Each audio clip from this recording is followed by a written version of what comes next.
राम के पुजारी बड़े होते हैं। जो पुजारी यही व्यक्ति है, वेद लिखने वाला यही व्यक्ति है, राम को जानने वाला यही व्यक्ति है, नाम का जाप करने वाला यही व्यक्ति है।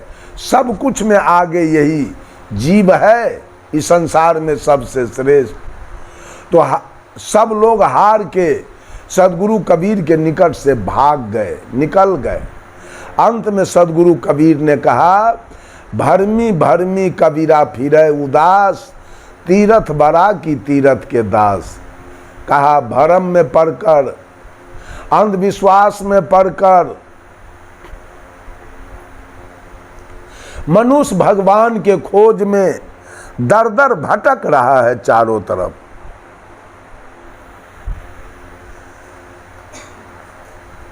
खोज रहा है सतुआ चिवड़ा पूरी ठकुआ खजूर लेके तीरथ में व्रत में दौड़ लगा रहा है भगवान के खोज में। आज तक किसी को मिला नहीं भगवान। ऐसे सब लोग तेली के बैल के जैसे चक्कर काट रहे हैं। पहले के ज़माने में तेली के यहाँ कोल्हू में तेल की पेराई होती थी, जिसमें एक बैल चलता था। बैल एक धूड़ में 100 कोस का चक्कर काटता था। वो बैल परिधि का चक्कर काटता था और तेल गिरता था केंद्र में। बैल को जीवन भर दुख हुआ परिधि का चक्कर काटने में। वैसे परमात्मा बैठा है केंद्र में और सारे लोग परिधि का चक्कर, तीर्थ व्रत का चक्कर काट रहे हैं, दुख भोग रहे हैं। परिधि में दुख होता है, ना स्नान करने का ठिकाना, न भोजन का ठिकाना, न पेशाब पैखाना का ठिकाना, न सोने का ठिकाना, कहीं कोई ठिकाना नहीं है। और सारे लोग तीर्थ में भगवान के खोज में दौड़ लगा रहे। सदगुरु कबीर ने कहा, तीर्थ बड़ा नहीं, तीर्थ के दास बड़ा होते हैं। तीर्थ आप लगा दीजिए, बहुत बड़ा साउंड लगा दीजिए, पंडाल लगा दीजिए, मंच लगा दीजिए, बिजली का बल्ब लगा दीजिए, मरकरी पंखा लगा दीजिए, चावल दाल सब्जी दही चीनी बनवा दीजिए, ढोलक हारमोनिया नाल पैड ऑर्गन लेके रख दीजिए, और एक भी व्यक्ति वहां न पहुंचे तो तीर्थ नहीं लगेगा। तीर्थ बड़ा नहीं होता, तीर्थ में जाने वाले दास व्यक्ति बड़े होते हैं।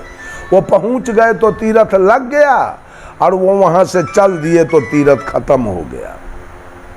साहब कबीर कहते हैं, तीर्थ बड़ा नहीं होता है, तीर्थ के भरमी भरमी कबीरा फिरे उदास। मुसलमान भी भरम में अल्लाह को खोजने में पूरा समय इसका भी बीत रहा है। ये मस्जिद पर जाके अल्लाह को खोज रहा है, हिंदू भी मंदिर में जाके खोज रहा है, ईसाई भी गिरजा घर में जाके खोज रहा है, और सिख भी गुरुद्वारा में जाके खोज रहा है।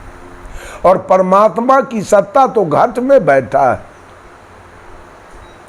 जब तक वो परमात्मा की सत्ता इस घट में है, तभी तक आंखें दुनिया को देख रही है, कान दुनिया की बातों को सुन रहा है, नाक सुगंध दुर्गंध ले रहा है, मुंह बोल रहा है, खा रहा है, त्वचा स्पर्श कर रहा है। जिस दिन परमात्मा की सत्ता काया से निकल जाएगी, उसी दिन ये शरीर डेड बॉडी होगा, श्मशान में जाके जल के राख हो जाएगा।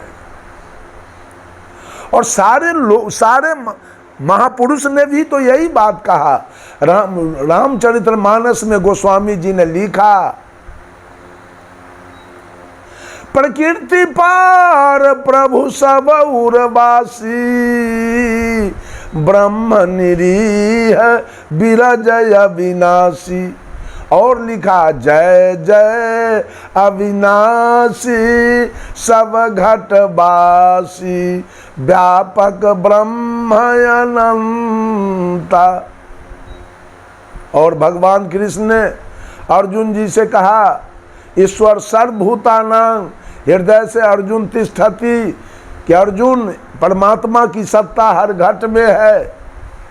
और महादेव जी ने पार्वती जी से कहा, कर्पूर गौरं करुणावतारं संसार सारं भुजगेन्द्रहारं सदा वसन्तं हृदयारविन्दे भावं भवानी सहितं नमामि। वो परमात्मा की सत्ता मठ में नहीं, कहीं बाहर नहीं। अरे कोई आदमी किसी का मर्डर कर दिया, किसी का इज्जत लूट लिया, किसी का